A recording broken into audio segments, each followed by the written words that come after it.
Comment optimiser des linéaires dans un espace commercial? Nos BTS première année MCO vous expliquent tout. C'est parti! Un linéaire, qu'est-ce que c'est? On appelle un linéaire, donc en fait c'est un rayon, tout simplement. Pour agencer au mieux un linéaire, il y a trois enjeux à prendre en compte. Il y a l'enjeu marketing qui consiste à voir si le produit il est bien positionné par rapport au linéaire. Donc pour savoir ça, on utilise donc la méthode des 5 B, le bon produit au bon endroit, au bon moment, au bon prix et en bonne quantité. On a les enjeux logistiques. Donc c'est l'anticipation des ventes, suivi régulier des stocks, des rotations. Et aussi éviter tout ce qui est les ruptures et optimiser le réapprovisionnement des produits. Et après, on a les enjeux de rentabilité. Donc en fait, là, c'est pour savoir si un produit il est rentable pour le distributeur. L'agencement d'un linéaire. Le planogramme, il est élaboré par le siège et ensuite il est envoyé à tous les magasins. C'est la représentation graphique du linéaire. Donc c'est un outil qui permet de visualiser la place accordée aux différentes familles de produits dans le rayon. Son objectif, c'est de maximiser les chiffres d'affaires des différentes familles de produits, dégager de la marge, de minimiser les frais liés au stockage, attirer l'attention des clients sur les produits, de favoriser la prise en main par le client des produits. On peut les mesurer de deux façons. On a le linéaire au sol qui est la longueur du mobilier mesuré au sol. On a le mètre linéaire développé. C'est le linéaire du rayon au sol multiplié par le nombre de niveaux de présentation. Nous avons le facing, donc c'est le nombre d'unités de produits visibles sur chaque niveau de présentation. La capacité de stockage, donc c'est la quantité d'articles stockés pour un facing. On a des formules pour ça. La première formule, c'est le nombre de produits en hauteur multiplié par le nombre de produits en largeur. Ensuite, c'est la hauteur de l'étagère divisée par la hauteur du produit et la profondeur de l'étagère divisée par la largeur du produit. La performance du linéaire, donc le principe dans sa généralité, c'est donc de calculer la rentabilité d'un produit ou d'une famille de produits. Donc généralement, ça va être au travers d'une formule. L'indice moyen, c'est l'indice de sensibilité du CA plus celui de la marge, et tout ça divisé par 2.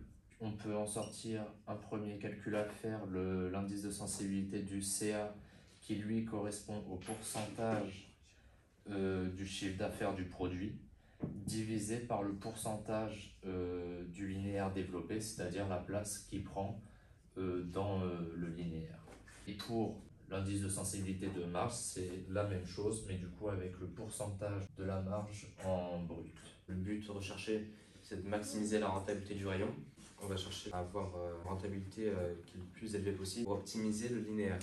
Lors du calcul, quand l'indice de rentabilité est supérieur à 1, le produit est sous-représenté, et quand il est inférieur, il est surreprésenté.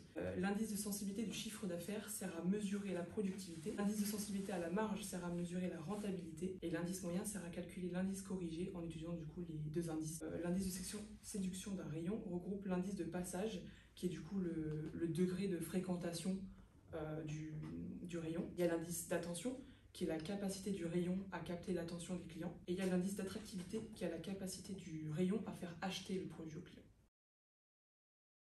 La mise en valeur de l'offre, plusieurs types d'implantation et de présentation de produits.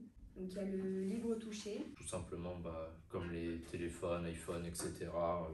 Qu'on peut utiliser avant d'acheter. Le color blocking. Tout ce qui va être jean, pull, qui vont être dans un colorama bien précis pour faciliter la vente. La massification de l'offre. Si on a beaucoup de produits, donc beaucoup de pulls, beaucoup de jeans, et ça va inciter l'acheteur à acheter. La présentation feuilletée, la présentation à plat. Le feuilleté, ça va être quand ils vont être sur des seins, donc on va essayer de feuilleter, de fouiller les produits pour trouver sa taille ou son produit. Et à plat, ça va être présenté devant nous, et donc on a moins ce côté de recherche du produit. L'anatomie. Lui est représenté soit sur un mannequin qui va porter directement les produits pour qu'on puisse plus se projeter dans l'essayage du vêtement.